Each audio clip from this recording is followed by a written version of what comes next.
agreement there. I'm still kind of holding out faith, but I just keep going back to how crazy this year is. So that's enough of AFC Contenders and Pretenders. That was a nice long segment right there. That was a It was. discussion. That was a chunky discussion right there. Now it's time for another one. This one's only one question, though. It's only really about kind of one team, but it's also kind of about three teams. It's about the Chicago Bears, who, since the Mm-hmm. Packers had fallen Mm-hmm. and suffered so many injuries, the Bears are now in first place in the NFC North. They're the second seed at 10-4, and they're a game behind first place in the NFC as a whole. And it seems like Ben Johnson and his offseason plan and all of his preparation is delivering benefits and fruits. Very fruitful season for the Chicago Bears. Now, I will say their schedule is kind of like the Patriots, but it's not quite as easy. But it wasn't as hard as the Broncos.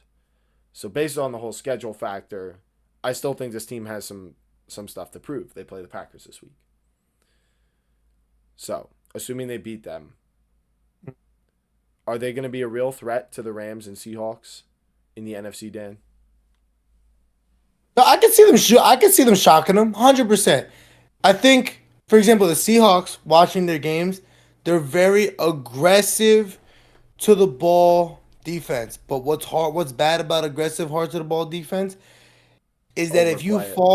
if you fall for the offensive tricks, that's big play after big Mm-hmm. play after big play after big play.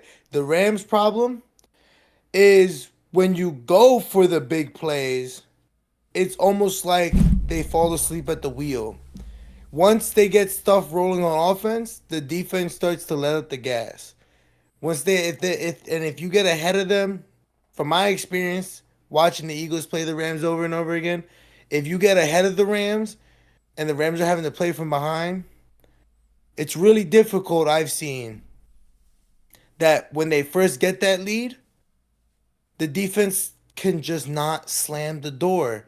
The offense cannot slam the door against these good teams, The is Rams. what I'm getting at. And I think a team like this, like the Bears, that everyone's been sleeping on, could be a trap playoff game for the Rams, possibly. Yeah, I do feel like the Rams' weakness is like they almost have something go wrong each game. I did say like they play a complete game. Their defense is good. Their offense is good. But it's like this week they fell behind. Stafford had some turnovers. Then they all figured it out and they came back and won. The worry is what if that, happens for too long in a game, two quarters. Um, Or it happens at the wrong time in or the it game. happens at the wrong time of the game. Defense folds at the wrong time. Um, those are the concerns with the Rams. But for me with the Rams, um, I at least feel like with the offense and the defense, it's like what we've seen them look like against some of the league's best right now is is top notch. Like we talked about Stafford MVP and everything, and I mean it really is his now. It was looking like it was a race between him and Drake May. May. And we can go with MVP never wins a Super Bowl theory, although I think Mahomes broke that, if I'm not mistaken. Mahomes did break that. Yeah, Mahomes did break that. Um, I do, I do just feel that this Bears team has been very opportunistic, and that could help them beat the Rams. Turnovers aren't typically sticky. It's tough to rely on keep continuously getting them, but they're getting them right now. You know, and I do feel like the Bears have everything they need on offense, um, but they too don't really play complete games. They also have shown inconsistencies from the defense, True. from the offense. Caleb Williams, like sometimes he won't show up till the fourth quarter. But fun little stat I wanted to bring up is another way this Bears team is like this Broncos team, even though they're kind of like the inverse because it's the offense we really like, and I think we kind of feel there's more potential with Caleb Williams than Bo Nix. Bo Nix has 7 or 6 fourth quarter comebacks or 6 game winning drives on the year and 5 fourth quarter comebacks. And Caleb Williams had only 2 fourth quarter comebacks in his rookie season, but now he's got 5 fourth quarter comebacks and 5 game winning drives on the season. So it's kind of similar where like they play really well, and I think they're coached really well. And they can hang in a game schematically with the Rams, and you then at that point putting up your team's level of execution and Caleb Williams or times Caleb Williams rather up against the Rams execution times Matthew Stafford, which who knows what could happen. I will say I think the Broncos had a comeback versus the Chiefs and the Eagles back when the Eagles were healthy. The Bears don't have that in the fourth quarter comebacks. It's Raiders, Commanders with Jaden Daniels, Bengals without Joe Burrow, Giants, and then 9 and the Vikings, who looks better now, but Yo, nine was doing his thing he was against the doing his Cowboys. thing against the Cowboys. That's right. I cannot believe I was so high on them. But yeah, I it's really tough to say. I say they are a real threat and they could do it. You catch the Rams on a bad week, and you're able to run the ball and stay ahead. The Sure, Panthers. but they're not going down easy though. The Bears are No. going to have to play their best game of the season in order to beat the Rams. Yes, And I'm not but saying it if can't you- happen. I would say it's unlikely, but it definitely can happen. They are a real threat for sure. I definitely feel like after watching that Panthers game, you saw they scored on offense and they were physical. They were not letting ish slide like at all. And as long as how the Panthers play with that kind of mentality of just like go get them, like aggressive to the ball, kind of. This is not.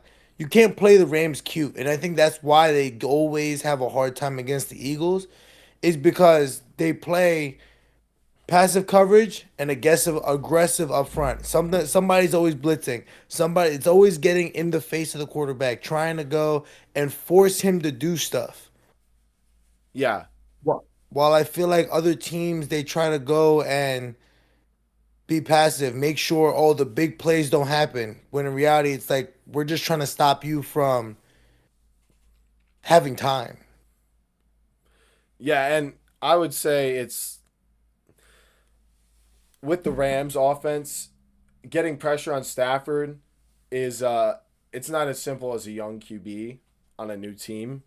You gotta be able to have your defensive coordinator calling the right shots against Sean McVay. That's like the hidden battle. You know what I mean? You can have the better team if your defensive coordinator calls a blitz at the wrong time. It does not matter. You lose because of your defensive coordinator. And that is such a big part of the playoffs. And for the Bears, it's going to be tough, but I do feel on offense they can probably provide some answers against Chris Shula's defense. Like I said, the Rams defense has been playing a little bit worse over the past couple weeks, and I think Caleb Williams can be better than Sam Darnold, and he's got a better offensive line. So why not? Why not the Bears? Because to be honest, out of the NFC, I don't see the Buccaneers or the Panthers, even though the Panthers did beat Bro, the this Rams Bucks have team. been having a hard time. Yeah, but the Panthers also lost to the Saints, so yeah. Yeah, everyone's they also talking lost about to the the division. Saints. Yeah, And which then is they what throws me off. and then the It throws Eagles. me off with those Panthers, bro. Yeah, well, the Panthers are like the most they might be the most inconsistent team in the league. I mean, with them, it is truly unbelievable the They'll variance. go beat the Rams to then lose to the Saints. I'll read you their stretch of win loss right now. It was they beat the Jets, okay. That's coming off that's their 3-game win streak. And then they lose to the Bills, they get destroyed. Bryce Young's hurt. Then they beat the Packers, and they lose to the Saints. And then they beat the Falcons in overtime. And they lose to the 49ers. But then they beat the Rams. And then they lose to the Saints the following week. How do you even do that? That is crazy. And I look at this and I see the win in overtime versus the Falcons. Bryce Young, almost 500 passing yards. 200 passing yards against the Rams. He was clutch as hell in that game. When they scored, it was him on 4th down throwing touchdowns. And then Touchdown against the Packers, it was clutch plays in the 4th quarter. He only had 100 passing yards. Rico Dowdle was running all over him. Yeah, and Rico Dowdle was being a big help, but it seems to me like they should try to, throw the ball more, because I'm pretty sure they had like 40 carries between. There was Hubbard a lot. and Dowdle. There was a lot of running in this game. It wasn't 40; it was 30 total, including Bryce Young's legs. So it wasn't really that much. But they also didn't possess the ball that long because the Saints also were running the ball quite a bit, and they had 32 minutes of time of possession, so there's a little advantage there. But yeah, so I don't know. It's going to be interesting to see how Week 16